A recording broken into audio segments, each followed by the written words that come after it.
Scotty, beam me up.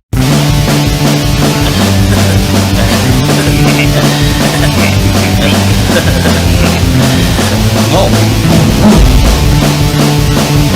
Smash.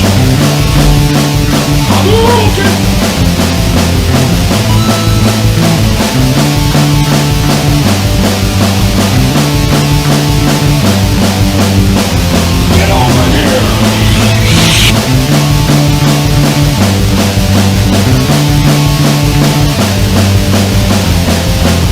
It is pointless to resist.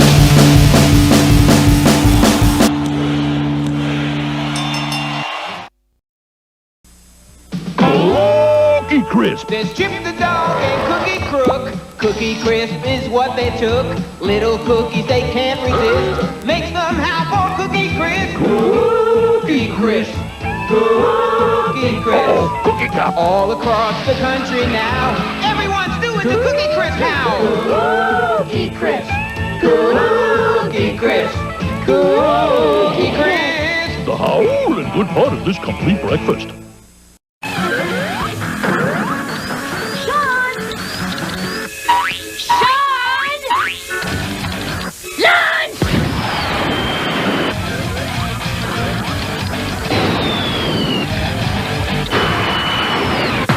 Food. Sonic the Hedgehog pasta, new from Franco-American. Good. What are you playing for lunch? Alrighty. Second episode tonight, boys. Yeah, we're back. Ooh. Surprise! Ooh. We're here. We're back, bitches. Hey, we got Austin Buffington. What's up, buddy? Hello. Welcome to the Geek Den.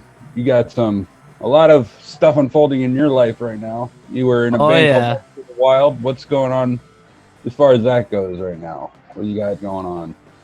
Well, as far as Left to the Wild goes, I think there's a possibility that it might continue in the future, but the lineup might be a lot different due to me leaving Texas and going back to my home state. So if I do continue, it'll probably be with different people. But in the meantime, I'm actually working on more of a blues rock record under a different name. I haven't figured out what the name's going to be yet, or if I just use my own name. But that's where I'm going right now. Kind of a Black Keys, White Stripes type thing, but with a little bit of a harder edge to it. Nice. Awesome. Looking forward to that, for sure. Yeah. Ooh. Almost like a down kind of sound, almost. Oh yeah, for sure. Right on. I love that band. I love that. So, hey Austin, we're all super dorks here, the biggest geeks in the known universe. We're close, and we all love a solid origin story. Can you tell us where you came up with the name for Left to the Wild? Oh, I wish I had a better origin story for it. That's been the toughest question to answer, because the truth is, how it came about was I had written our first album, Wasteland, and came back from Korea, recorded the album, didn't have a name for the band yet. And we were going to call it Wanderer, which kind of fit the storytelling a little better about trying to find your way in the world and in life. But then I was searching on the internet, and Wanderer was already taken. There were a couple different bands with that name. So I said, oh, well, we can't do that because we're not going to pop up right away. So my friends and I, a whole bunch of us, we started writing down a whole bunch of band name ideas. And then we all took a vote on which one we liked the best. Left to the Wild, aside from Wanderer, Left to the Wild was the one that was the most popular. And that was the one that nobody on the internet had yet. So that's what we went with. It's as good an origin story as any. Yeah. Good solid just band take what name. you can, man. It's not like not everybody can get bit by a radioactive spider. For sure. Well, I could go into a whole story trying to say that it has this deep sentimental meaning, but the truth is we all just took a vote. That's awesome. And that's how democracy ruled the day. Yeah. That's awesome. That's amazing. I also like that you're honest about it. I mean, we get such a variety of answers. It's like, do you want the Scooby-Doo version or do you just want the regular version? Right. For sure. I wish I had a better story about it. Maybe the next project will have a cool origin story. I don't know. Or the next time we bring you back, in between now and then, just make one up and I'll ask you again. All right, dude. That'll be the best one ever. Yeah, I'll make sure that it's the top quality.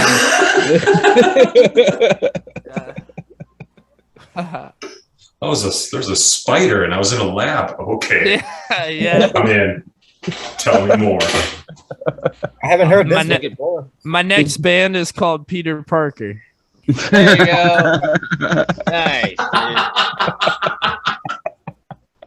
Let's take a picture for J. Jonah Jameson.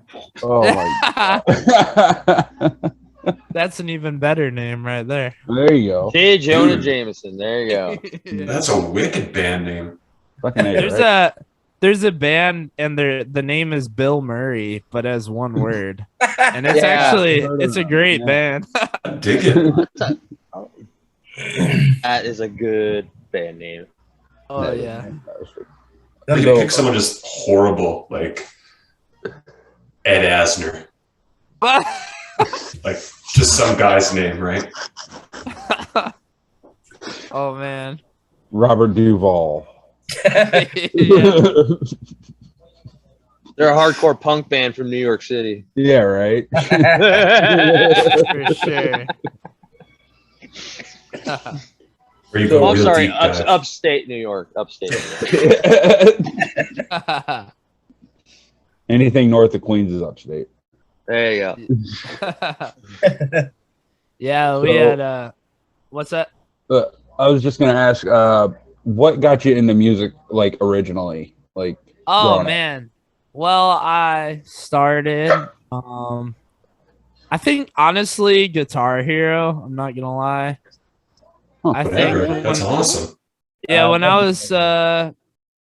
was pretty young, my neighbor had Guitar Hero on the PS2, I think, and then he let me borrow it, and I just played that a bunch and got into all the rock music. And I found out that my dad had most of those songs on his computer, so I just started downloading tons of music from my dad's computer. And mainly I got into like Van Halen, Guns N' Roses, Linkin Park, stuff like that. And that was the start. And then I started taking guitar lessons because my stepdad actually had a friend in school, or someone he went to school with, that was teaching guitar lessons. So I went and took them from him for a couple years. And from there, I got into like A Day to Remember and stuff like that, and just slowly got into the harder metal stuff. Right. Nice. Yeah, I always tell these boys, but for me it was Kiss. Oh and, yeah. Metallica and Alice Cooper. Like, yeah, I was big into Metallica back when I started. Yep. I was like 3 or 4, and my uncle was like, "Here, listen to this." Yeah. Damn, I was like, Totally against my mother's will. It was Poison. I love that man. Oh yeah, always. Yeah. I've never looked back. Never That's looked the back. way. It was 80s hair metal for me. Same.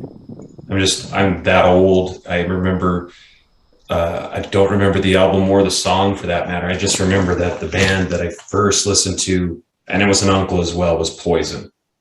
Okay. And I was never a really big fan, but it was just like, what is this poison in my ears? And then he laughed and he's like, it's actually poison. And it blew my mind.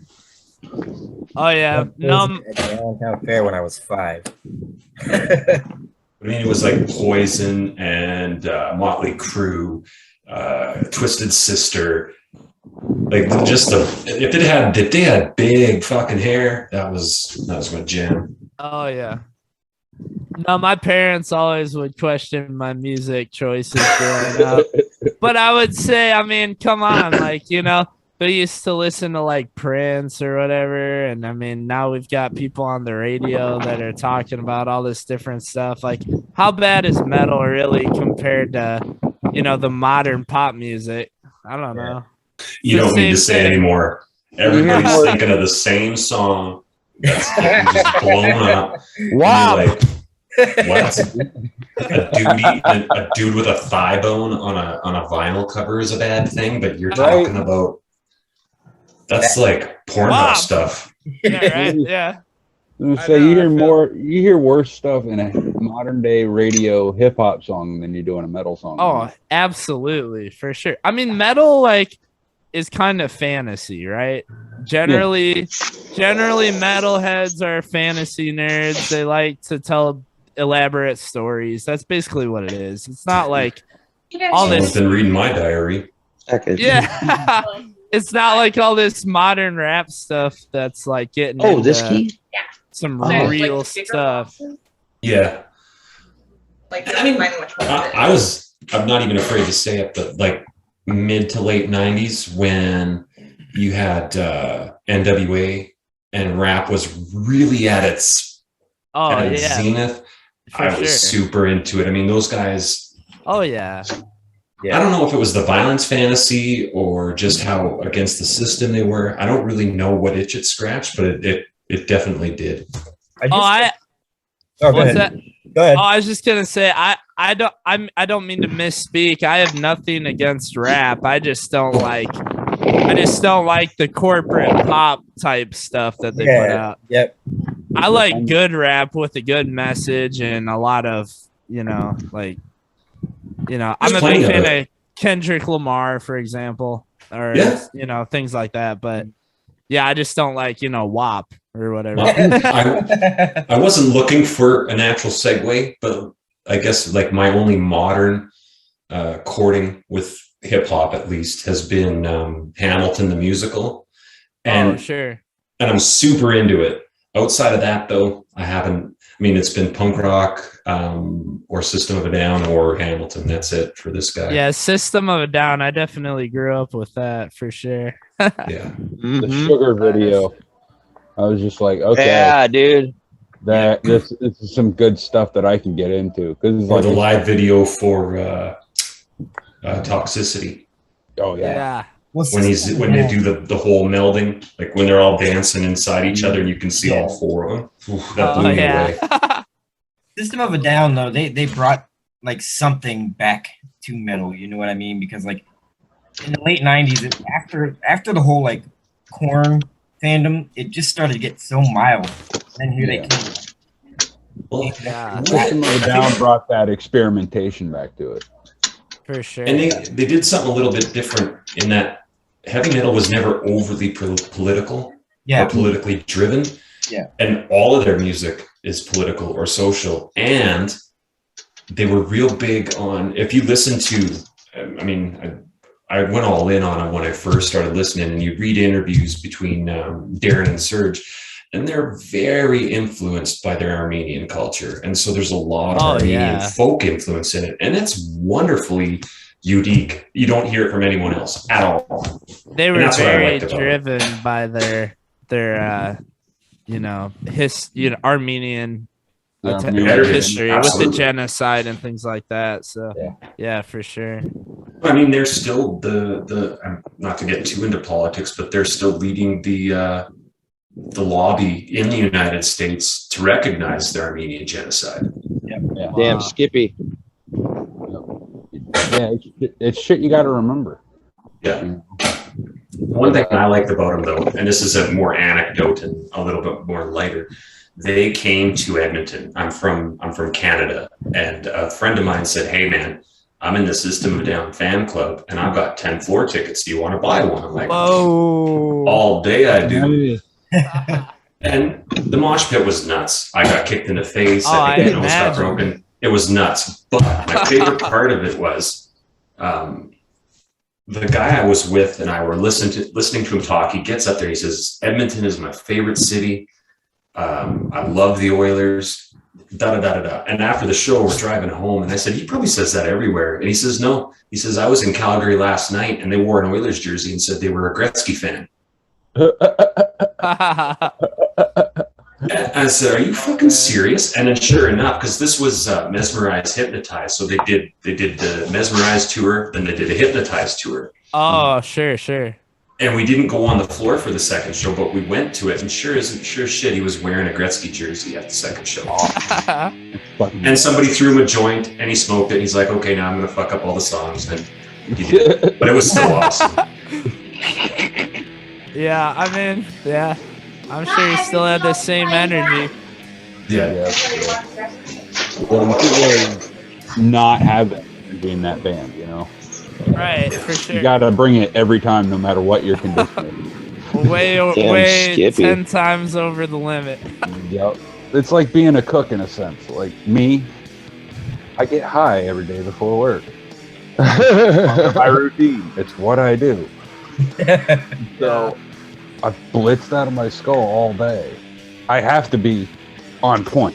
You know what I mean? There's just something in you that just snaps and you can do it. I don't know. I don't get it. Like after work on the drive home, I get kind of sort of relaxed.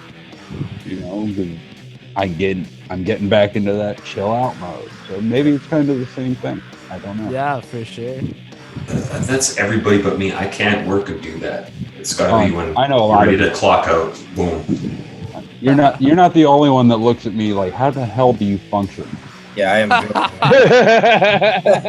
Yeah, I shouldn't be able to. I was a cook at a barbecue restaurant for just a short time before I left Texas, and I was looking at all the other cooks the same way. Like, how are you able to function right now? I mean, that's like the religion, you know, for being a cook. Yeah. Here's a bit of irony. I worked in a greenhouse that grew marijuana, and we were just getting our clone towers set up. And if I were smart, I would have thought of this story and had pictures ready for you. But the clone tower is just where you take the clones and you put them in until they become what they call a teenager. And then you take them from there and put them into the regular grow rooms. And I was the one there as the person who knew how to operate the equipment because they had the whole operation automated. And I didn't know how to use the equipment. I just happened to be the only one who looked at the instruction book. I'm not shitting you. And something had happened. I totally forgot what it, like, there's a whole, if this happens, then this, do this. And I forgot all of that. I'm sitting there wondering and just barely save it by the end. But the bosses, the guys who own the building, took me outside and got me baked right before that. And I'm tripping out because there's like 1,000 plants there that are going to die because I don't know how to turn the machine on.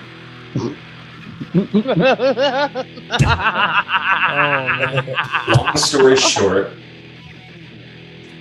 it wasn't that I didn't know how to turn the machine on. I totally did. It's that I happened to be standing on the cord that wasn't plugged in. And so the thing wouldn't run. Oh, fuck's sake. Oh, no. Needless to say, I was never ever under the influence at that job ever again. Actually, any job after that I did. That just reminds me of the part in Sling Blade where we can't figure out how to get this lawnmower to crank over. Everything seems okay. No gas in it. Exactly. It's the simplest things.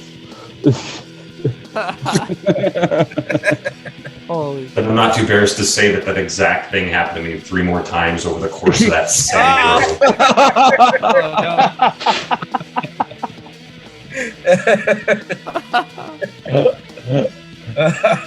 Oh, holy shit. That's great. I used to do furniture delivery baked out of my skull. I don't think I can do that either. I can't anymore, no. I do it.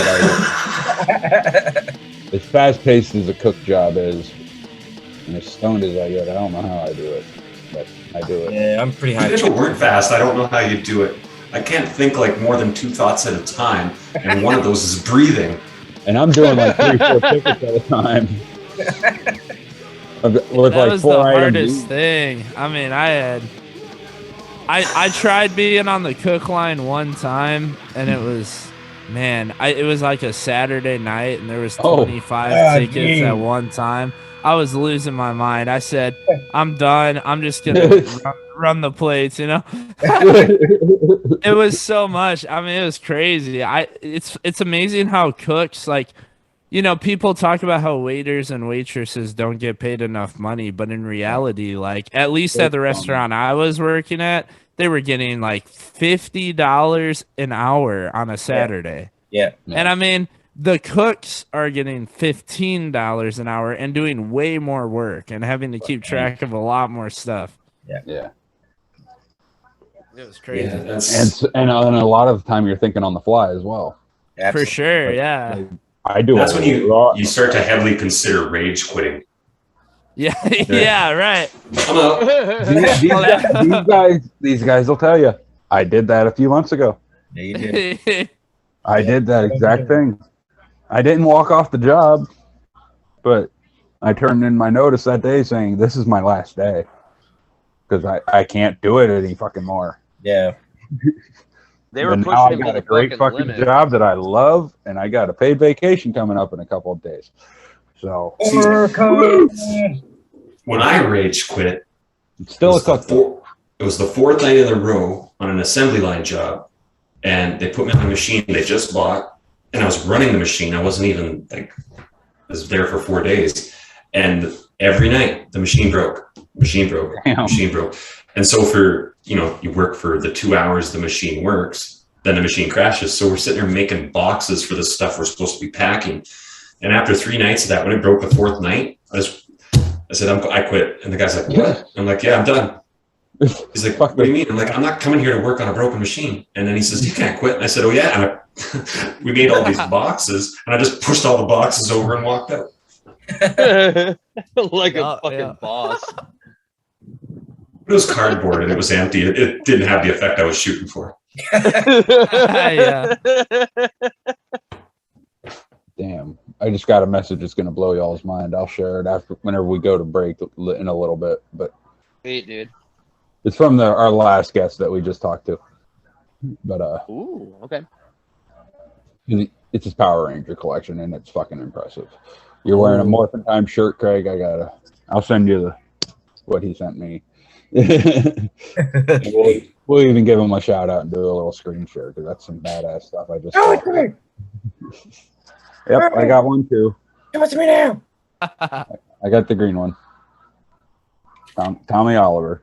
I have nothing topical for this one. Oh yeah, I know that guy. I remember seeing a lot of interviews of him. Oh yeah, Power Rangers was my shit. Kindergarten to like 4th grade, man. That was all. I don't know. I might be wrong, but I think there might have been a video on YouTube where they did like a Green Ranger versus something, and they actually had the real actor on it. Yeah. We were just talking I remember watching that. Yeah, man. Like he's still heavily involved with that character, and it's fucking awesome. And our guest Bob that we talked to in our last episode, he was just telling us that they're doing a movie, like an adult Power Rangers movie. So Yeah. I remember seeing that advertised. I was wondering when that was going to come out. I am totally down for that. Wait. Oh, wait. No, they did make another Power they made Ranger another movie, movie. But and it was garbage. I think a fan film, isn't it? What? What they're working on, isn't it like a fan film? Yeah. I think it's going to go up on YouTube or something like that. Yeah. Well, I thought the last one that was coming out was supposed to be like Legend a of the more White Dragon? adult That's what I thought, action too. movie. Yeah, no. No, But it it ended up wasn't. being it was just an updated version of the original movie, I think. Yeah, for sure. For sure. The original movie was perfect the way it was. You leave that shit alone. Yeah. All they added was like a futuristic Rita Repulsive, and that's about it. Yeah. Don't get me wrong, Elizabeth Banks is a hot Rita Repulsa. Yeah. But, like, it's almost a sin to put that name to her. You know what I mean? Repulsive. Right. She's so good too. That's too bad. Oh my god, she's such a great actress. And it's just like, okay, that was a dumpster fire of a movie. Next. Let's push that to the side and into the pile of never gonna watch this again. Dude, she Oh, had one man. of the best scenes in 40-Year-Old Virgin. Yeah, she did. And she- Were you guys Grill? were you Yep. guys real disappointed by the original Justice League that came out? That have not not the watched Zack Schneider. have not watched it. man. With Henry Cavill's weird fucking face. I saw it in the theater when it came out, and that was like probably the worst movie I ever saw in my life. You ain't lying. I don't like it at all. I never I saw haven't it. seen it. I'm not much of a DC guy. Oh, okay. I've been watching. I love comic book movies. I do I too. want to see Snyder's cut because everybody says it's just It fantastic. is better. It's not fantastic, but it's significantly better. I'll take that. Yeah, it's actually worth watching. So Okay. With that kind of ringing endorsement, I don't know why more people haven't seen it, Austin. I recently just started going through all the DC movies. I started at the '89 Batman. Oh yeah, So good. I got through all those, the original 4 Batman movies. That would have been hard. You for us saw to- Have you seen the old like Batman The from the 60s one? 40s? The 40s. Oh, The black and white one. Oh, I haven't seen that. That's right.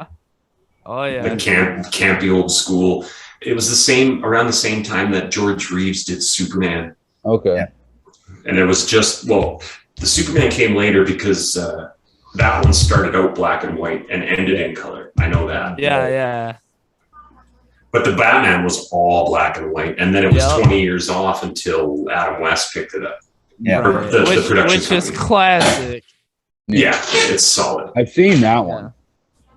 I've Yeah. seen that movie. And then the Tim Burton ones. Yeah, right. Yeah. Yep. I just watched all 4 of those. Those are See- actually pretty decent. Chill out.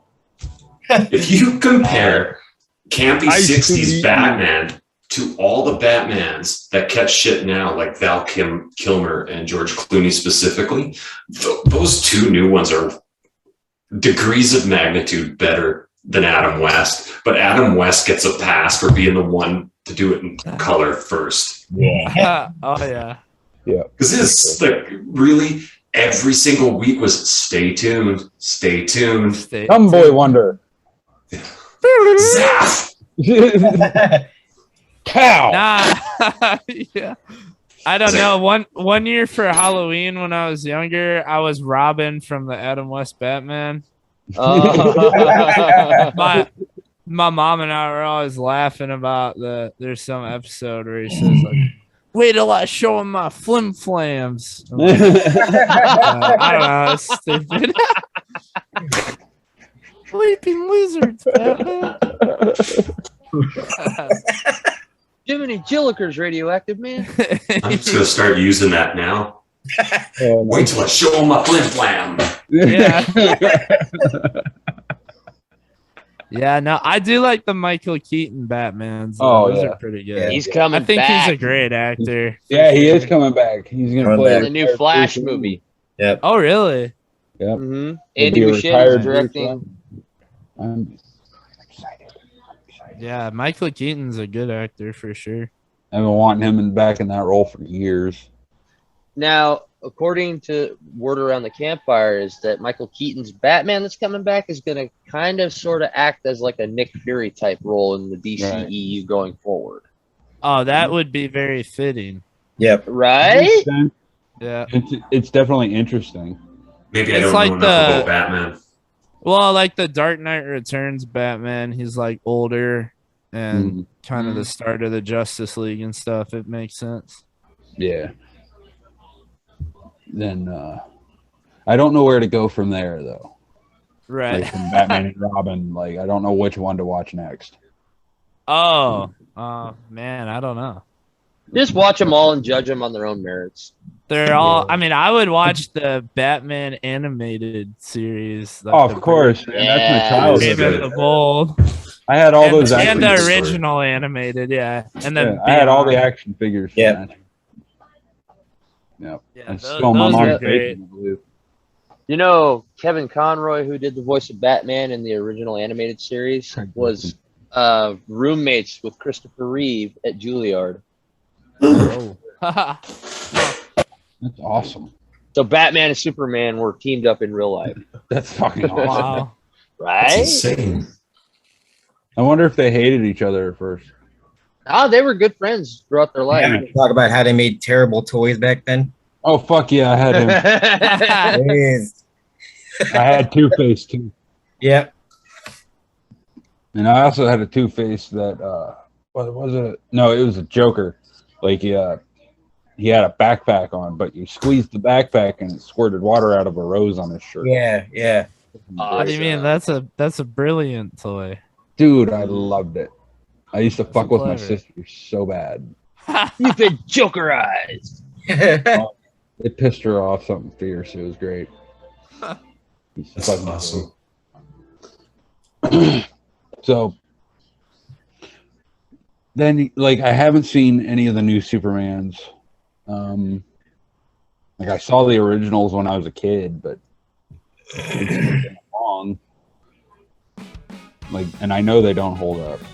I liked Man of Steel, but also because it was filmed like 10 minutes from where I grew up. Oh, So that was right, pretty for cool. sure. So I'm in Illinois right now because I grew up here, and the movie was filmed in a town like just 10 minutes the other way. Wow. Nice. In fact, a girl that I dated when I was in high school was supposed to be the actress for the young Superman's like love interest when he was on the school bus, but she ended up getting sick though, so the stunt double did it instead, or whatever That's they awesome. That's pretty cool, though. Yeah. You know, the only Superman from the original run that doesn't stand up well is, I think it's the second one where he can pull the ass off his chest and throw it like a weapon. I don't remember which movie that was, but it was so terrible. That just sounds lame. That sounds like was. something Batman would do, to be honest. Right? It's something I think that might have been what they were going for, but there was no comic book that had that in it, and it was the worst of the original Superman movies for sure. We were gonna get on a Star Wars tangent, but that made me think of the dumbest thing I've ever seen in Star Wars. Oh. Let's do it. The number one worst thing I've seen in anything Star Wars is in Star Wars Rebels, the Inquisitors with their spinning lightsabers. Towards the fight, I think it's when Ahsoka and Darth Vader are fighting. They have their spinning lightsabers and they hold them up in the air and spin them like helicopter blades, and they fly away. What? It is so stupid. That's the dumbest thing I've ever heard of in my life. That's like What? that's like Riddler escaping with the same way with his fucking cane. Yeah. We're on a question mark. Well, if you guys haven't watched that yet, I think it's Rebels season 2. It's where Ahsoka and Darth Vader come together again and they fight. Wow. And supposedly he kills Ahsoka, but I guess that's not true because of the Mandalorian. Right. Yeah. I think that's What a some great creative, fucking show that is. brilliant. Mando. Yeah. Mando. Oh my god. Dun, dun, dun, dun, dun, dun, dun, dun, Oh yeah, that's a good song too. Yeah. Couldn't have picked a better actor, I don't think. Well, yeah, Mandalorian's really good, and the Bad Batch has been pretty good I so haven't far. started. That batch has been sick good. Yeah, It's I've been unreal. loving that. I've been I watching. didn't like the Clone Wars at all, and Bad Batch has been something else. How far did you get in it? Though? In Clone Wars, Yeah. all the way. What? You didn't like man, season 3 all the way to the end, except for season 6. That's garbage. Okay, when I say I don't like it, I don't mean it as an indictment of the quality of the show. It was very well done, and it was actually some really quality stories in there. Sure, But yeah. for me to like a Star Wars that isn't live action, it has to be pretty spectacular. Oh, that's fair. Yeah.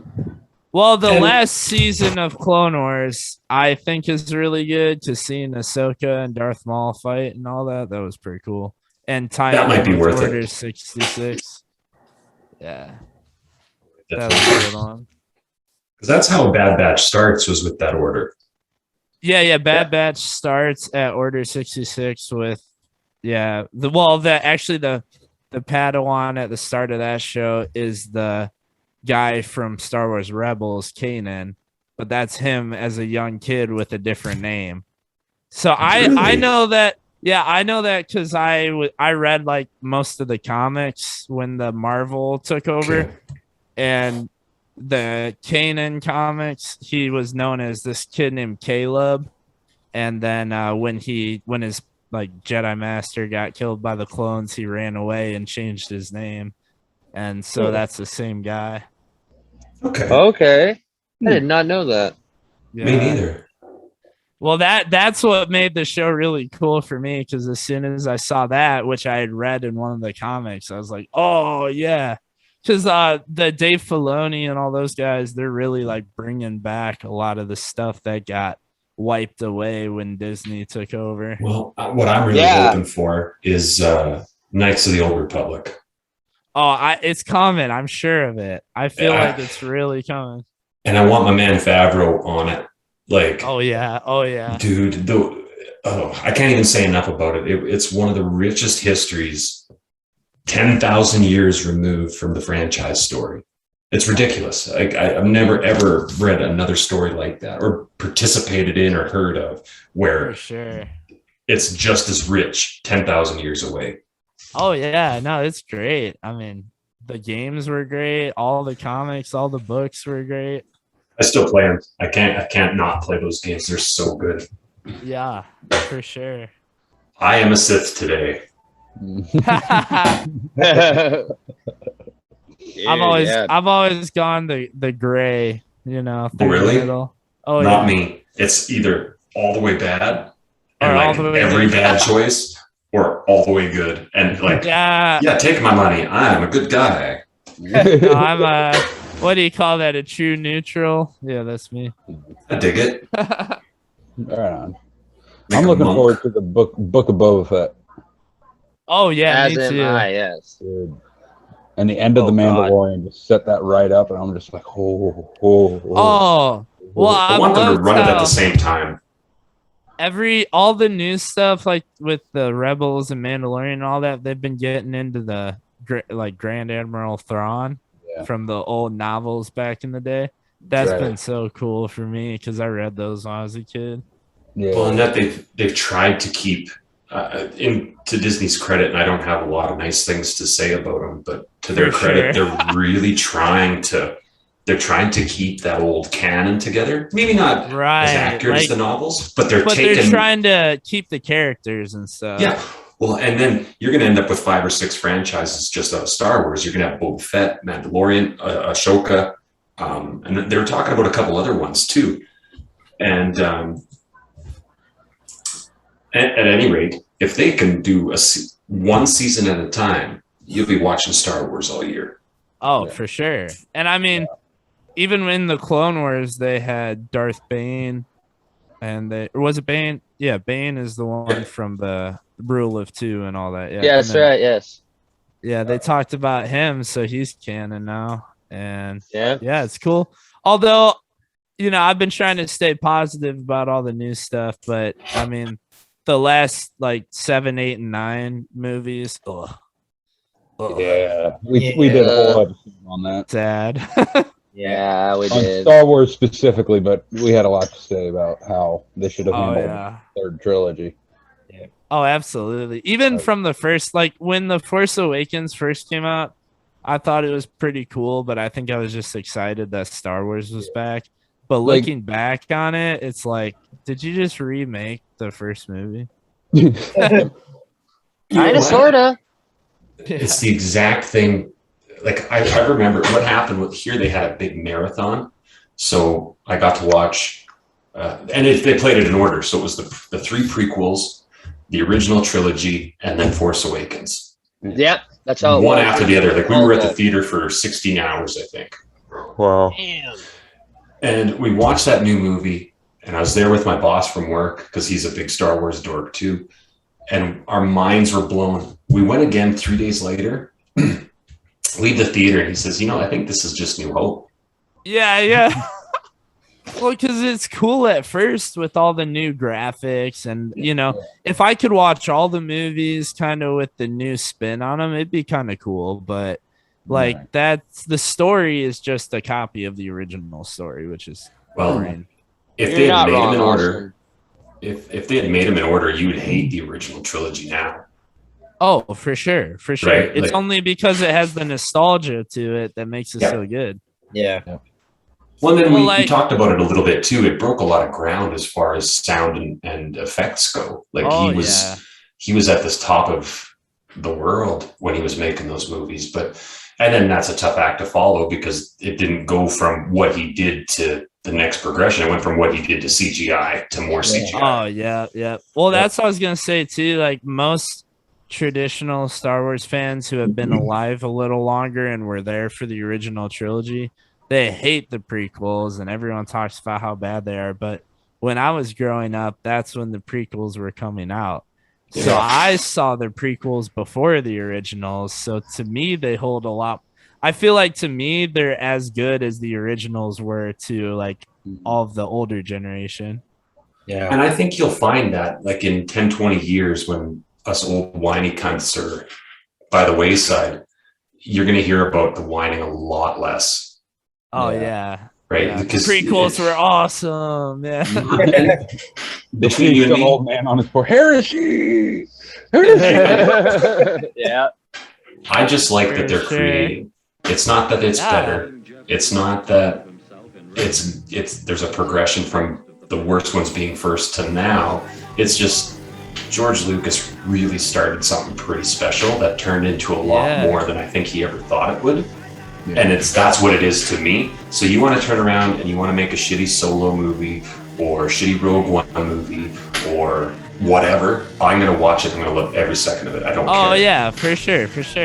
But at least part of that. At least with the prequels, he was writing original stories and being creative. But then you have the new trilogy, and it's like, I will say I enjoyed watching Solo. I thought it was pretty fun. And Rogue One had some cool elements to it.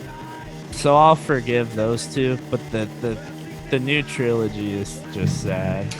I was calling them shitty for fairness, but out of all the new stuff, Rogue One was really good. And, for sure. Solo was underrated. Solo was a very I agree. I think it's really fun, and having Darth Maul show up at the end was cool. That was awesome. Well, and Daenerys Targaryen being a bad person, and it was pretty. I thought that was a nice touch. Oh yeah. The actress. I mean, it's not like they brought in the Dragon Queen. Right. Yeah. Emilia Clarke. Yeah, thank you. I forgot her name. I addressed her as Khaleesi only. Yeah, no, I preferred those two movies over the trilogy by a lot. I haven't seen Solo yet. I've been meaning to get around to Good one. It starts off really goofy. It has a sloppy Punisher, yeah. Punisher. Yeah, it does. I think and you can even lump Punisher in this. Where they fall off is they're averse to risk when they're making movies or shows, so they won't just keep making them and know that they're making something good. They have to wait for the numbers or the focus crowd or whatever. For sure. And then if they don't hit that benchmark, you don't get to see the rest of a good story because everybody else doesn't know what the fuck a good story is. Yeah, and that's what's sad. Like George Lucas was being genuine because that was his baby. Like he wrote that, but then you get these new people that come in and they're just, they're focused on trying to make profit. So. Yeah, and they're irreverent. Right. They're just fans who want to be a part of it. Yeah. Right. Well, hopefully they're fans. Well, then it's not as bad. But either way, they just want to appease everyone else. So like you said, they're going to go off of what they see on a chart as opposed to, something as genuine because they don't want to upset the fans. Yeah, for sure. But the fans are all divided already, so. Well, fans are fuckholes, right? Like we talk about it just because we have an opinion, but it's if you look at other fandoms like Game of Thrones, where they act like these creators owe them something. Oh yeah. He gave you his vision. Eat shit. Yeah. If you like it, great. If not, fucking beat it. There's another story you can find. Just don't complain about this one 3 years after they finished it. Yeah. Yeah, for sure. But we can touch a little bit more on Punisher and stuff like that. Why don't we go ahead and take a quick break?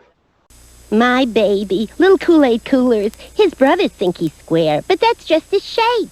All his drink box friends are squares, but my son's different. Always trying to be twice as good. He has 20% juice. That's twice the juice of the leading national drink box. Plus, he's all natural with added vitamin C. Oh, he gives me twice the joy. Kool-Aid Cooler's juice drink with twice the juice of the leading national brand. Mom, wanna play catch? Wanna play catch? Isn't he twice the fun? Mighty Max, Mighty Max! It's Mighty Max! Welcome to Skull Dungeon. Wow! Mighty Max! Smasher, get up! Your brain donor is here. Me want brain. No way, slime face. Whoa! Watch out for that first step. It's not over, Mighty Max. Will Max get fried? His fate is in your hands. Mighty Max, Mighty Max! You can collect all his adventure sets, each sold separately. Mighty Max figure included from Mattel. All right, we were just talking about Game Boys. Yeah. And growing up in the early 90s, we didn't have cell phones. There was no backlighting on Game Boys, so you had to buy this extension. You know, plugged it in, and it just drained your battery, like you said, Austin. On the cell phone topic and talking about games, you remember when smartphones and iPod touches and stuff first came out, and you could get like basically a Nintendo 64 game on your smartphone with no ads, and you could just play it and have fun. Now you get a stupid little Flash game on there, and you can't play for 10 seconds without an ad. Yeah. Oh yeah. Or you get a game that is predicated entirely on microtransactions. Oh yeah, for sure. That's even on the consoles now. Oh, isn't it terrible? Yeah. Awful. You pay $60 for a game, and then you just get the game. You can't play because your guy has to go naked until you spend $75 more on fucking equipment. Yeah, for sure. Now, that's not to say I won't do it, but I'll complain about it the whole time. Well, I've been playing this game called Realm of the Mad God. It's like a 8-bit MMO, basically. Nice. And yeah, I can't lie, I've spent a little bit of money on there just getting crazy weapons right off. Because when you die, you lose everything. You have to restart. So it's like a hardcore game. It's pretty fun though. I have an off-air story for you. I'm not going to tell it, but it's about my microtransactions. And you can stick around and I'll tell you. Okay. Damn it. But I love them. Hey, at least I'm not like. But yeah. Then the Game Gear came out, and there was backlighting for days. Yeah. And color. Mm-hmm. And color for sure. You know how it's funny because I remember when games were coming out on NES, and you're like, "Wow, this is look how real it's getting. It's not Mario anymore." Now you look at NES games, and you're like, "What the fuck was I thinking? This doesn't look like anything. This is 8-bit shit." It's like growing up watching the original Godzilla movies and then watching them as an adult, and you're like, "What the fuck?" That's exactly what it's like. I'm real big into the retro arcade games, and I you know, my parents talked about how when those were coming out, it was just mind blowing, and I think really, you know, because I play a lot of VR, like the Oculus Rift and all that, and so for that's gonna be nothing to you, man. Right. But your parents are probably my age, and you're pumping quarters into play. Right. I love playing Miss Pac-Man though, because my parents always played them when I was a kid. My dad was a big Pac-Man guy too. It's fun. Tabletop Pac-Man game at Pizza Hut. That was my shit. Yeah. Oh, or you remember when the Nintendo 64s would be at McDonald's? Yeah, Yep. they were on the wall. Yeah. Yep. And the PlayStation displays outside of KB Toys. Yep. That's how I played WWF Attitude and Warzone, because my mom wouldn't get me a PlayStation. Yeah, they I always would had go to the mall stuff. and I would just stand outside KB Toys playing games while she did her thing. I didn't give a Yeah. fuck about anything. I just wanted to So play cool. wrestling games. It was perfect. But I could never rack up a high score or nothing because we would be there for like an hour. And, you know, I never had time to learn any moves. It was just there. The wrestling game that was real big, well, real big. It was a good game. Was Superstars of Wrestling in the arcade when you could pick whoever you wanted, but no matter what, the final was you against $1 Million Man and Andre the Giant. No matter what, you could be Big Boss Man, Randy Savage, Hogan, whoever, but the final was, and it was every time you won a match, there'd be Ted DiBiase there making some money. I played this crazy game at an arcade down in Texas the other day where it's like all anime and you're watching this story go on, but you're a boxer and they have these things come out at you and you have to actually punch them. That's how you play the game. It's so weird. And you can't beat anything. I don't think that I'm not physically fit enough to be able to keep up with the game. It's pretty crazy. When you need to have a cardio workout for a week before you play a video game, you've got to find a different game. Yeah, that's like when I got my Oculus Rift, I thought I was getting a good workout because I was playing Beat Saber. That's a good game, though. You know, you're really moving around a lot. I almost threw up the first time I put on a VR and played Creed. Oh. Because you're fighting. You're in a literal boxing match where it counts down 2-minute rounds for 6 rounds at a time. And my son was playing beside me.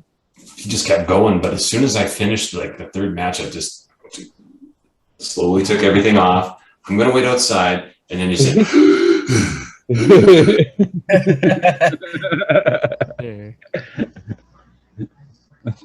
I've never played those games. I don't know if I should now. You shouldn't, because once you play it, you'll never go back. You should. Then the modern day VR stuff is so well programmed. It's amazing. Oh, yeah. The new Walking Dead game where I like the idea of fighting the zombies and you stab the knife in their head and get stuck. That's what I'm saying. I love that kind of shit. Yeah, you have to grab their head and actually pull the knife out, That's and you fucking feel awesome. it get God. stuck. That's awesome. It's I like weird. that. And when you have the guns, you have to really reload them and do everything like a real gun. It's less VR, but I don't have Oculus Rift. I have PlayStation VR. Oh, yeah. And you can play VR games on it, or you can play a regular game on it, and it looks like you're looking at a theater screen. Right. Oh, yeah. It's just huge, and it's the biggest I've ever seen a video game in my whole life. Because you're wearing that thing and it's just over your eyes. Yeah. That's and nuts. it's where we look. Like the center stays with you. That's nuts. Yeah, I even have Skyrim on the VR, and it's like you're in Skyrim. But when you first download it, because Skyrim is actually, it sounds crazy, but it's kind of outdated now. It's been quite a few. I mean, man, it was years ago. I'm going to warn you, Austin, you're walking the line. No, I know. Skyrim is the Bible in this house. No, I agree. But it's crazy to think of when I look up online how long ago it came out. It does not feel like it was that long ago. And it's aged very well. Yeah, but on VR it doesn't work so well. So the modding community has made a bunch of mods so that you can make it really up to date and great with good graphics, and then you're just walking around Skyrim and it looks like the real world. It's amazing. That's awesome. Yeah. Oh yeah. I just liked it was one of the first times in a massive world like that where every single character was interactable. Oh, yeah. It didn't matter who it was. if it was a vegetable vendor, if it was just the kid running down the street, if it was the drunk guy that every time you walk into town is like, hey, you got any money? Yeah. And depending on how you behaved, they would behave different. And it wasn't like Knights of the Old Republic or Neverwinter or any of those ones with where your alignment moves. It just, if you walked out of town and someone tried to arrest you because you tried to free a Nord and then you went back to town, everyone's just like, dirty lawbreaker. Well, I remember renting Skyrim back when we actually had rental stores. And I mean, that game was mind blowing. I put it on my Xbox with the big TV.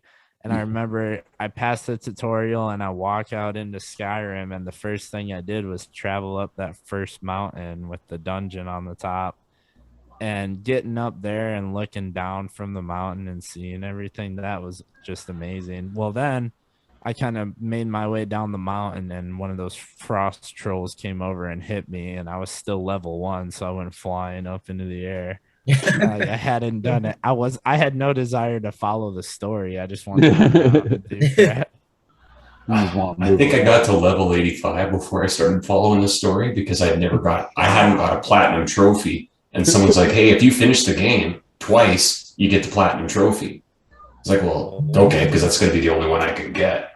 And so I went and finished it twice, and now I'm just doing the same shit. Like I did a save after the intro because you can't fast click through it. Okay. You have to watch that dumb execution scene every single time. All the time. I hate that crap. So what I did was I got one character to just before, like when you start doing the character creation. That way you don't have to watch the whole cart ride. Yeah. But I also am that dork who looks for shortcuts on YouTube. And you know how when you first come out of the tutorial, and to the left, they're the 3 standing stones. Oh, yep. Well, in between the very beginning and that spot, as long as you don't go outside the mountain, that guy that leads you, you just beat the shit out of him the whole time. And you build up your stats so that when you come out, you're actually like level 10 or 11. Okay. And then that after that, the game is so much easier. As terrible as watching that intro over and over again is, I have to admit that putting on the VR and waking up and he says, "Oh, you're finally awake." That was great. Okay, that's a different experience. Yeah. Yeah. Fuck. Just thinking about it drives me bonkers.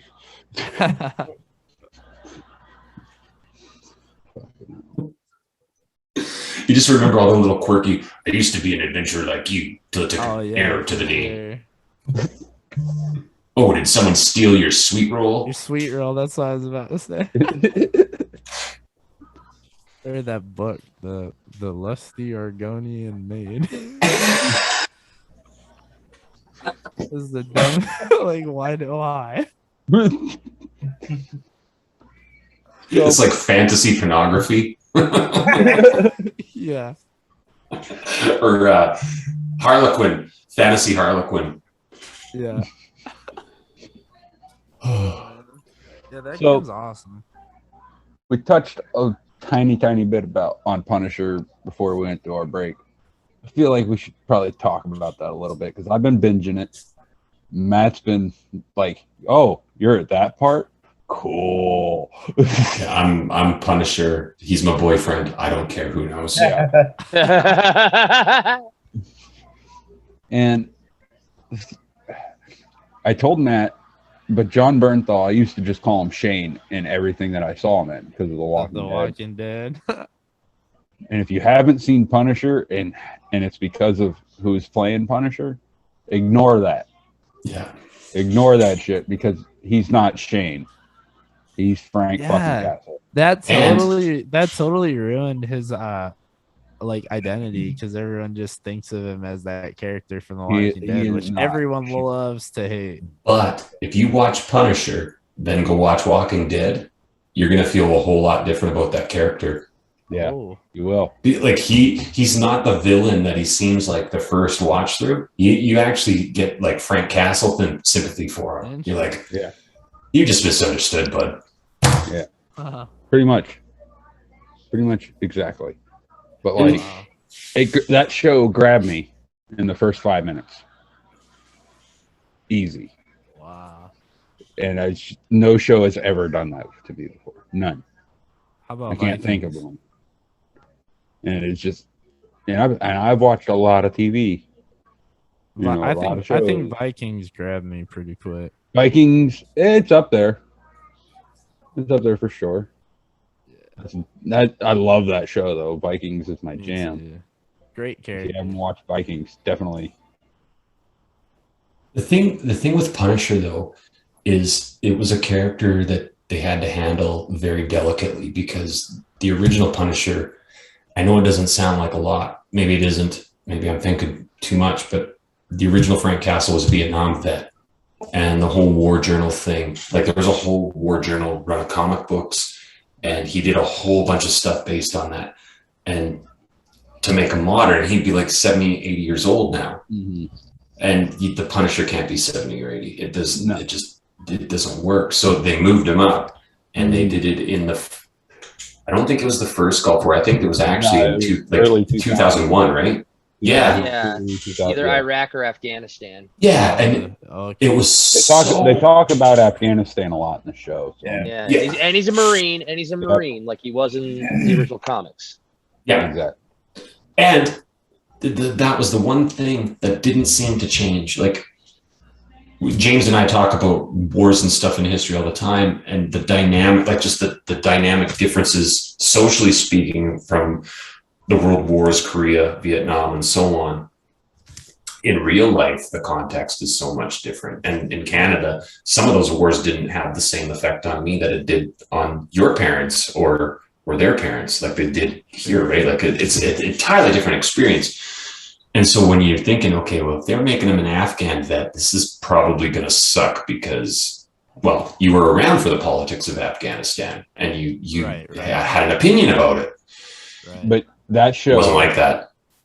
That show, it goes, we missed a lot of stuff. Oh yeah, I bet. From that time frame. Oh yeah. They were hiding some shit. Yeah. Well, I mean, not to get into all that, but I think we all know that there's a lot more to all that. Oh, fuck yeah. Absolutely. Oh, yeah. So over my head. Like growing up during that time, you don't think about that kind of shit. No. You know, because I was, 13, 14 when 9/11 happened. Yeah. So it was just like, you don't think about that kind of stuff. You just like, go get the bad guys who killed them.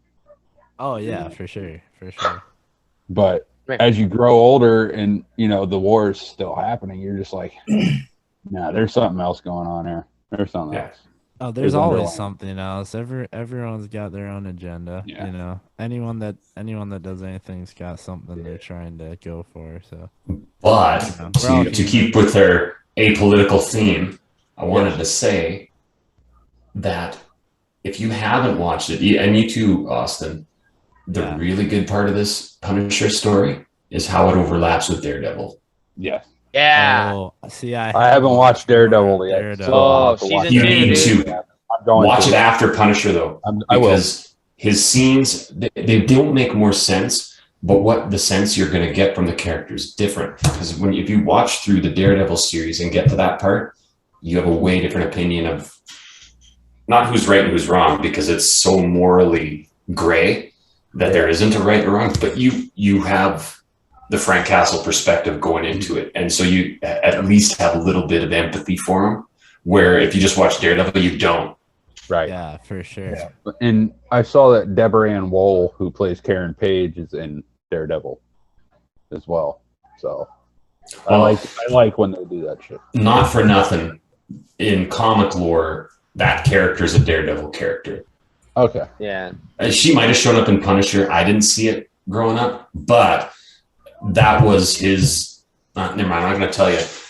You'll figure it out. But the character is very important in the Daredevil story. All right, I'll check that out once I'm done with Punisher for sure. She also plays Dungeons and Dragons, if that matters. That's cool. I mean, it does now. She's a huge dork. It's awesome. Sweet. Twitter. No, she's a good actor. She was in True Blood. I don't know if you guys watch that. Any of you I guys? vaguely know of that. I don't know if I've seen it. It was a vampire series on HBO. Huh. Back in the mid to late 2000s. A perfect time with all the vampire stuff going on. Absolutely. Yep. And it ran for 7 seasons. Pretty good show up till the 7th season. So I guess that's what killed it. Well, much like any other series based on a novel series, it stuck true to the first novel with the first season, and then just went and did its own thing. Yeah, they can never keep up. Yeah, it just brought in elements of the novels. You know what I mean? Throughout the series. I'm not hugely into anime, but I've been watching the like Naruto because I watched that when I was a kid. So I've been trying to pick up where I left off, and I noticed in the middle of it that the writing all of a sudden seemed like it was terrible. Well, I looked it up on the internet, and the episode I was on wasn't even in the comics. It was just something that was made up, and they had that for a good couple hundred episodes. Oh my gosh. It was awful. It's like, okay, I just got to grin and bear it. Yeah, I just skip them. Yeah, there you go. That works too. I just want to watch the ones that are from the comic.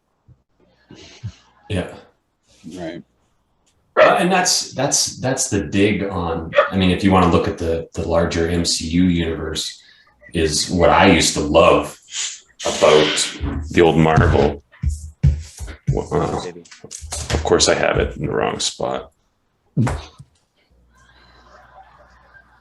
Yeah, no, I don't have it. I thought I had my comic book out, but it was the way that they used to make the good guys all fight each other. Are you talking about Secret Wars? Well, Secret Wars is one of them.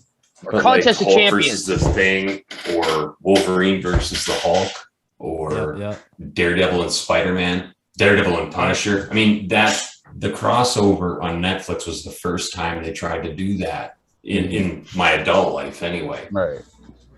I mean, it was just a cameo, and they didn't even say his name, but on the Lou Ferrigno Hulk, they had a Matt Murdock in there. Oh. Yep. Oh. But it was very low key. Huh.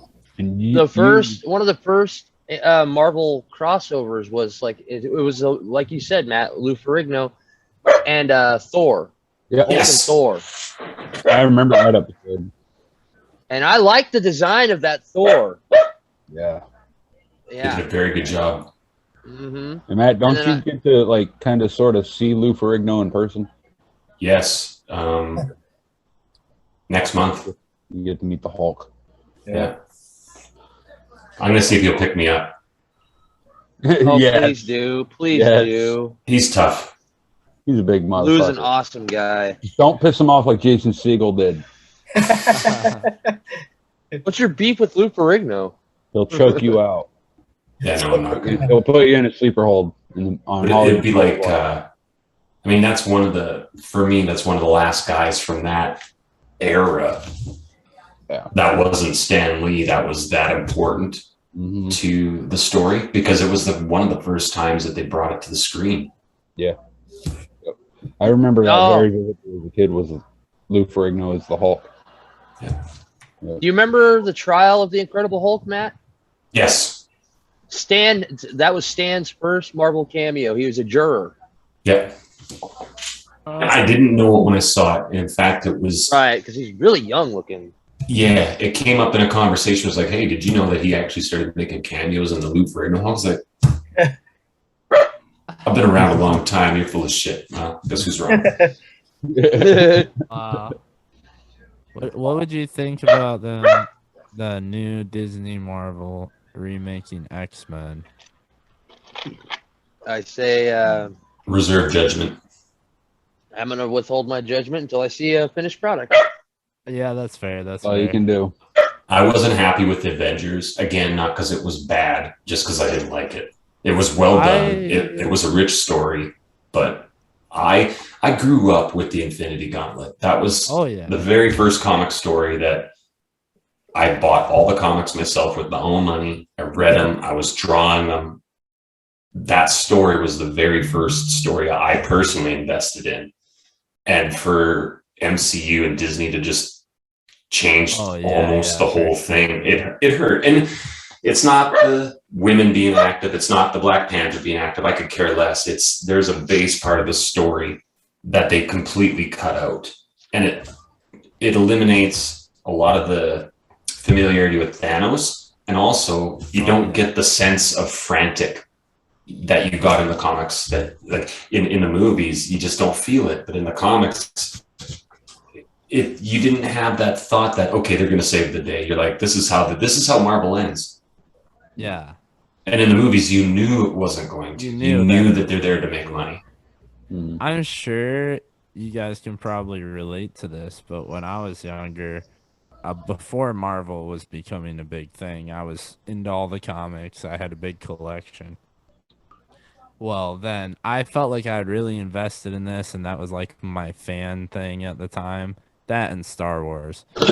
And then Disney buys Marvel, and although I do like a lot of the movies, but as soon as it started becoming really popular, like I'm kind of a contrarian, like a hipster. So as soon as like Marvel started becoming super popular and everyone started acting like they know about Marvel, it just upset me because I me too, knew dude. about Me too. Marvel. I used to read that stuff. I was reading Marvel before it was cool. Right. And people used to make fun of me for that stuff. Right. So then all of a sudden it's cool. Like that made me so mad. I felt Yeah. you know, it's like when your favorite band, like, this is so terrible, but you know, I've had bands in the past that I saw when they were not popular at all, and then they blow up. And although I'm happy for them for finding success, it's kind Their of like fan base sucks usually. for sure. And it's like, man, I knew them back then. This was mine. Right. Exactly, dude. I'm an OG motherfucker. Back off. The real pain in the ass is when you start talking Marvel, and you even say comic book. And you make a characterization of Thanos, because a lot of the most common thing I hear about Thanos based on MCU is that he's not all that much of a villain. And he's that misunderstood. without the gauntlet, he's nothing. And this, but if you ever read Thanos or you knew anything of his storyline, they call him the Mad Titan for a reason. He was at that goddamn on his right. own. Yeah. Right? And he was no joke. And the gauntlet was just that was the pinnacle of what he had been doing the whole time. But he was still badass his whole life. I just got this crazy flash from the past when you were talking about that. I don't. Some other old guy lectured you on comics before.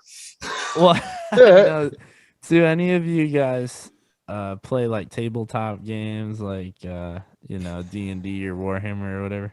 Actually, getting into You're that. taking a lot of words just to say hello, new best friend. Well, I was gonna say, do you guys remember a game that was called Heroescape?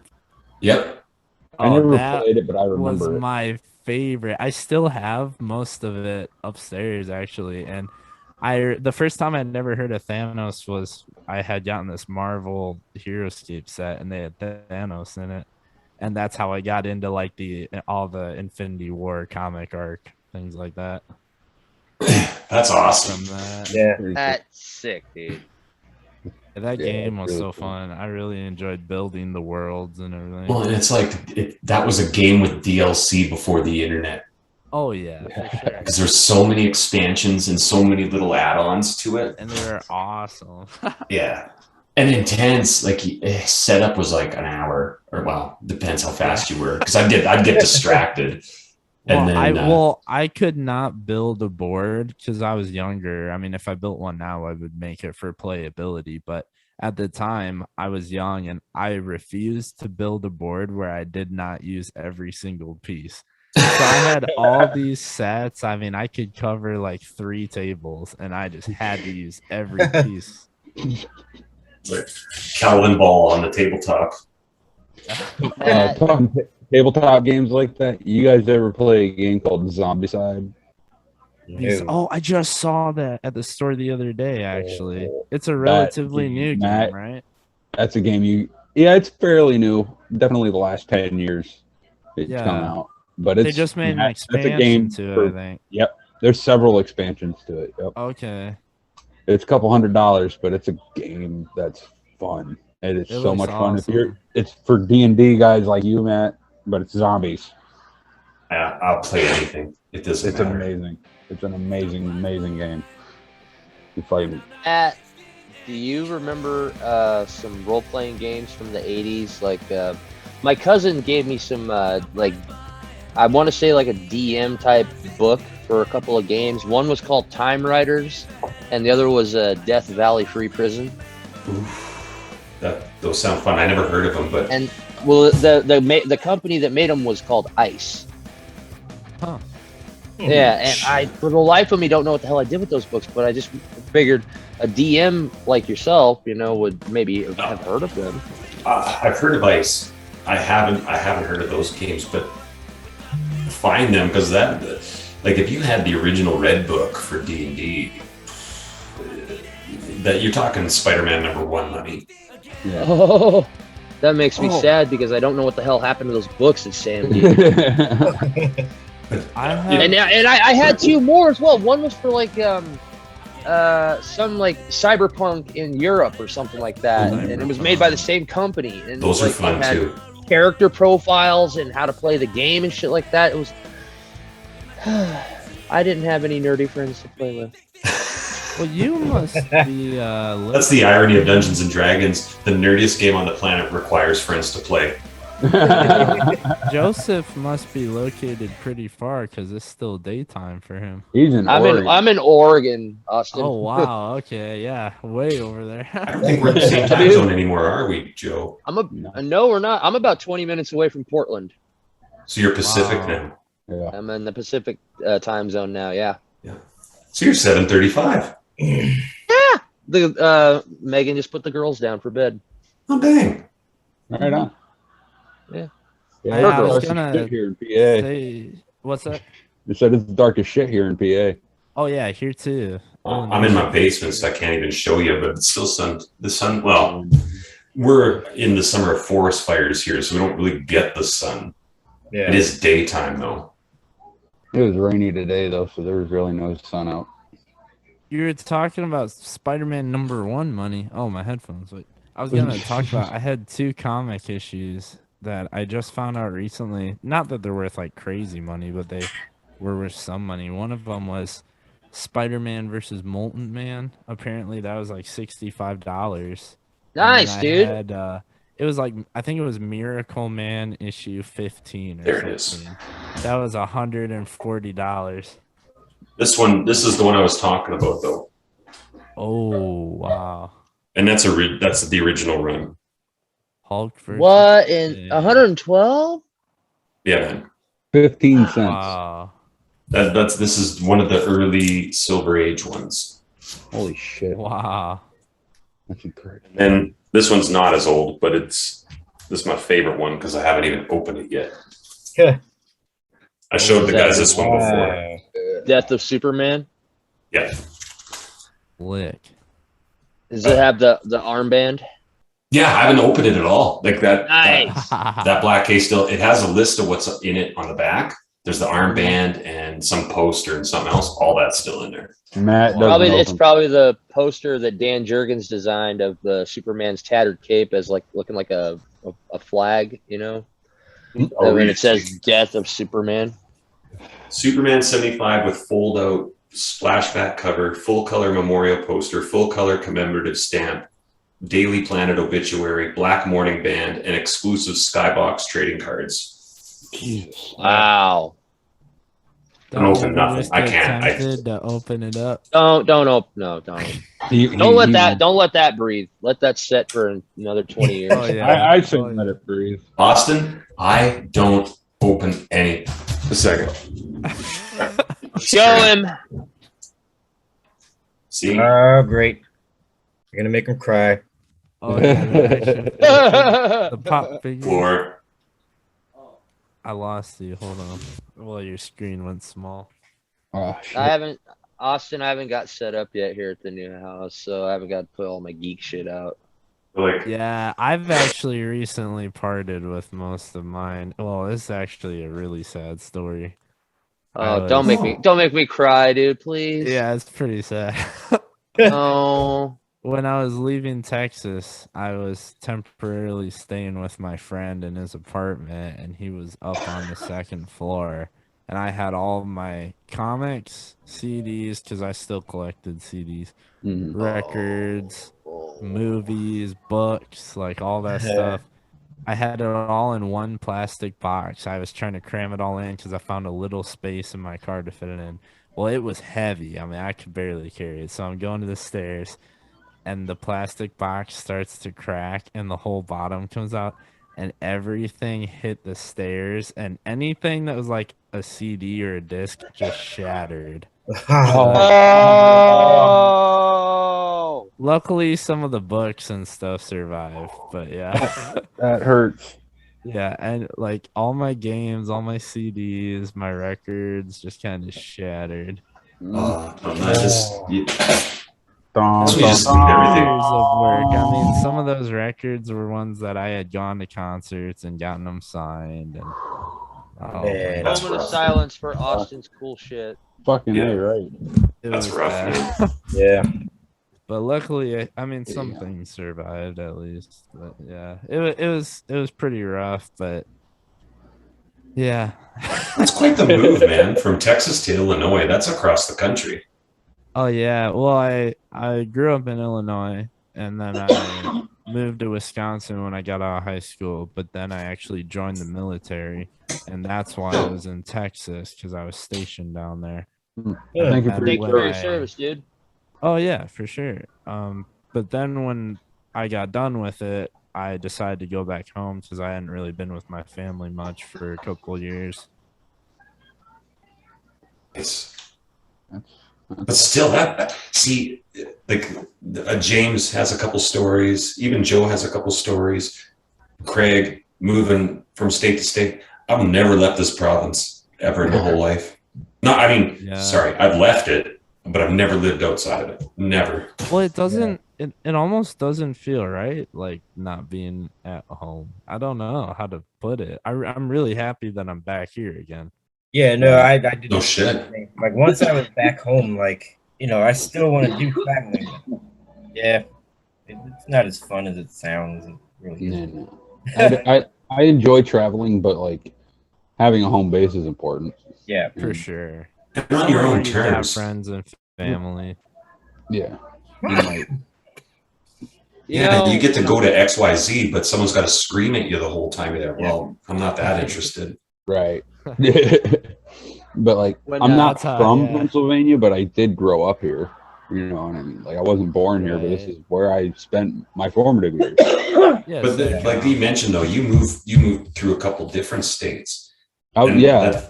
that's so unique to me because nobody I know. Well, that's not fair to say. I'd say 90% of the people I know of that live in Alberta have lived in Alberta. Yeah. Forever. Yeah, I was born in New Jersey. When I was 18 months old, we moved to California. Oh. Yeah, and that's already more than me. Right. Military life, man. Yeah, James' mom was Air Force.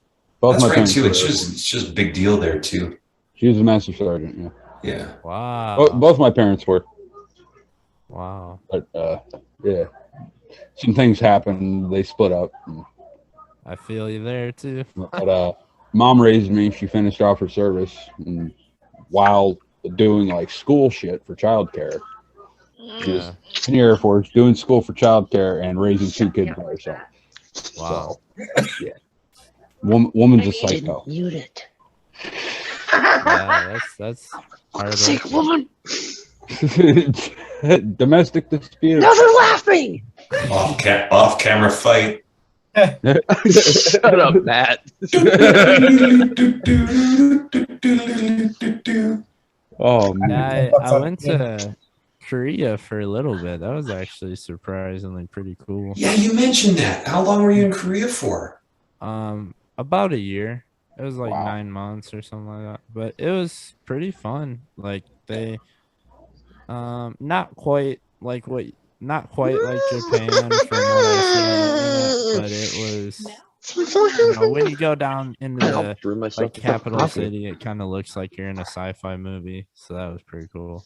Yes. Lots of neon lights and high tech stuff. Oh yeah. I've never got to ask anybody this, Austin, because I've never known anybody to go there, especially in the military.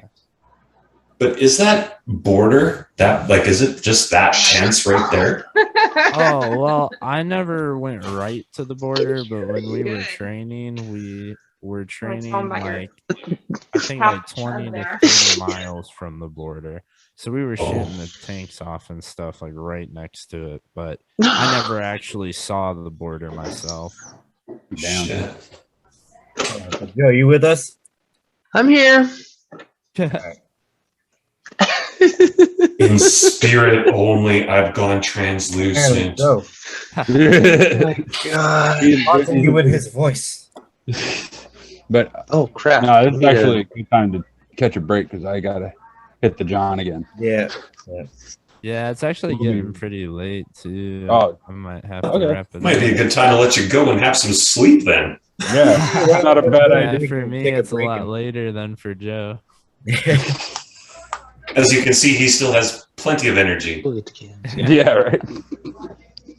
Well, it's been fun, dude. This was an awesome conversation. Yeah, man. We appreciate you. Yeah, absolutely. Thanks for the opportunity. And thank you for reaching out to us. You're friends with our buddies in 13.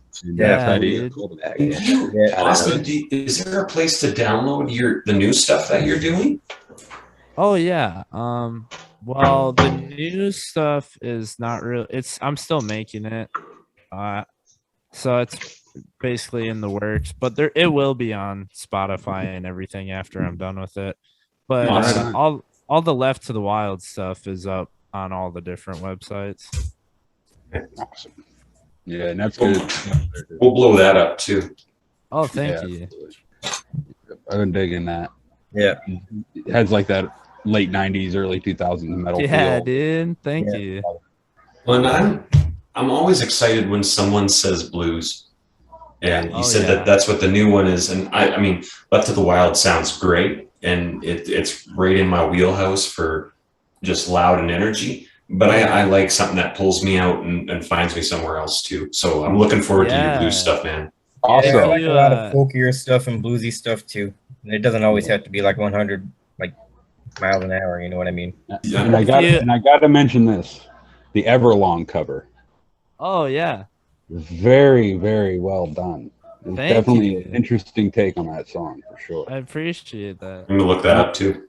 It wasn't your typical cookie cutter cover that you normally hear of that. Thank you. I was really trying to go for something. I was trying to kind of capitalize on the kind of mellow vibes.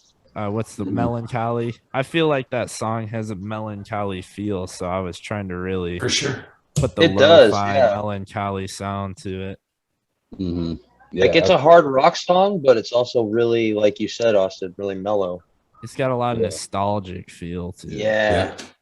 Mm-hmm. That's what I tried to capitalize on. But you guys were saying you like the idea of like the slower blues, and if you go back and listen to the first Left to the Wild record, Wasteland, you can hear like some of my influence in there. Where on this new stuff I'm working on, that's gonna be more in that direction, but actually more blues than that. Kind of going for more of the dig it. Yeah, cool. A little bit of southern, like not quite country, but kind of some fuzz pedals and blues, some shuffle beats, things like that. Yeah, sure. Awesome. That's awesome, man. Yeah. Definitely looking forward to that. We'll keep in touch for sure. Oh yeah, absolutely. I really appreciate the opportunity. Yeah, no problem. Anytime someone wants to talk Star Wars and drop the mic on it, bring it, man. Oh, hell yeah. We can argue about this all day. Star Wars is my thing for sure since I was a young kid. Me too. The VHS is when I was like 3 and 4 years old. I still have the VHS. I have the golden trilogy, like the gold trilogy. I used to have that one. Oh, with the added scenes or whatever, where they put in this stuff. Where Jabba the Hutt looks different. Yeah. But awesome. Austin, buddy, thank you for coming on, man. Yeah, dude. Yes, thank you. man. Great conversation for sure. We'll have you back anytime you want, man. Exactly. Absolutely. Yeah. But, and if you know how to draw, we're looking for a logo, and we got some shit to give away for that. Mm-hmm. Yep. Look at this. You might be into this. This will start your comic collection over again. Terrifier. Signed Terrifier comic. Oh, I you ever have see that everything. movie, Austin? No. Okay. Terrifier is So interesting as hell. here is the Geek Den tutorial. Go watch Terrifier. Then make us a logo, and then you win that comic book. Whoa. Yeah. Okay. Yeah. And signed by the guy who played Art the Clown. Yep. Yeah. David Howard Thornton. Howard Thornton and the director of the movie, Damien Leone. I will go ahead and watch that. It's on Tubi. Yeah, I feel like this is collusion, Austin, but I feel like we became best friends today because you mentioned Dungeons and Dragons organically, no less. Yeah. I can't tell you how many, but I can tell you that if you entered the contest now, you'd be half the contestants. Wow. Well, we are running it till October. Yep, we're running it till I mean, October. I'll take it. I'll take it. Tell two friends and tell them to tell two friends. All right. And then if only one of them does it, we have 3. You know what? I've got someone else you guys might actually like to have on here if he's up for it. Absolutely. The guy, my first album, Wasteland, it's the album cover is like a desert scene, and if you unfold the CD, it creates the front and the back together make one long picture. I wonder if no, it's not. But my buddy painted that on this big, huge canvas. He's an artist, like pretty successful. Awesome. He does a lot of stuff, and he's huge into D&D and all kinds of nerdy stuff. So I think you guys would appreciate talking to him. Absolutely. You have to send us in. Absolutely. Oh yeah, for sure. I'll try to get him on here.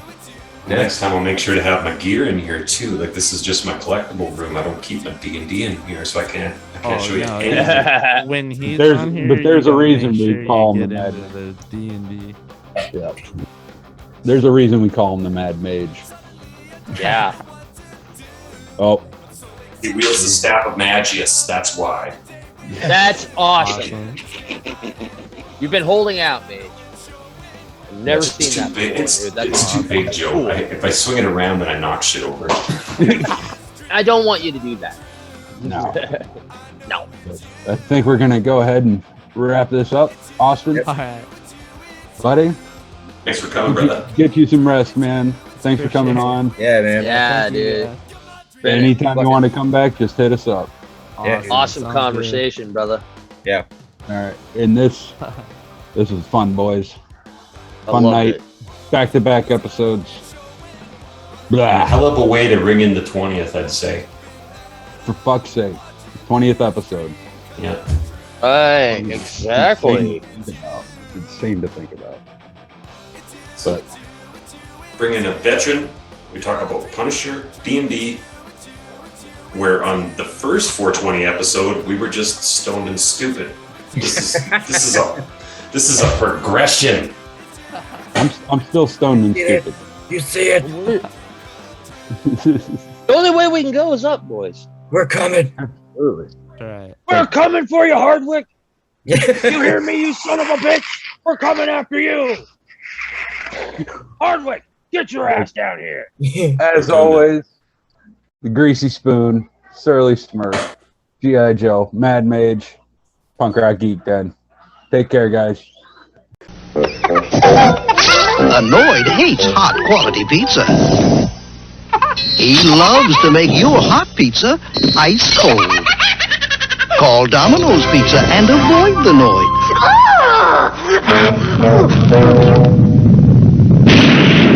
We keep the cold out and all this quality in. So when you want quality pizza hot and delicious, Domino's Pizza delivers. One call does it all.